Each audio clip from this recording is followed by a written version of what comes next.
دیکھتی آنکھوں اور مسکراتے لبوں کو میرا خلوص برا سلام۔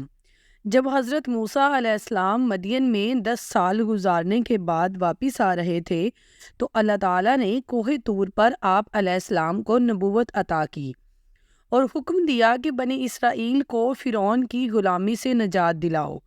آپ علیہ السلام فرعون کے پاس پہنچے اور اسے معجزے دکھائے، لیکن وہ نہ مانا اور اس نے آپ علیہ السلام کی اور زیادہ مخالفت شروع کر دی۔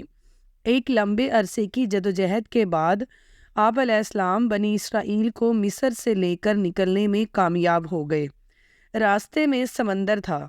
حضرت موسیٰ علیہ السلام نے سمندر میں اپنی لاٹھی یعنی عصا مارا اور سمندر میں راستہ بن گیا۔ فرعون بھی اپنے لشکر کے ساتھ ان کے پیچھے تھا۔ جب اس نے اپنا گھوڑا سمندر میں اتارا تو اللہ تعالیٰ کے حکم سے پانی آپس میں مل گیا اور فرعون پانی میں غرق ہو گیا اور بنی اسرائیل کو ان کی غلامی سے نجات مل گئی۔ بنی اسرائیل سمندر پار کر کے صحرائے سینا میں چلے گئے اور صحرائے سینا میں بنی اسرائیل کے لیے کھانے پینے کو کچھ نہیں تھا۔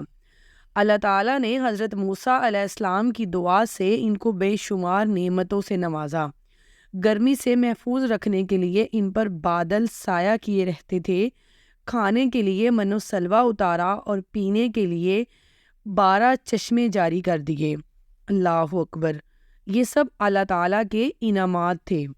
حضرت موسیٰ علیہ السلام کی سیرت سے ہمیں یہ سبق ملتا ہے کہ مشکلات اور مصائب کا مقابلہ ہمت اور جرأت سے کرنا چاہیے۔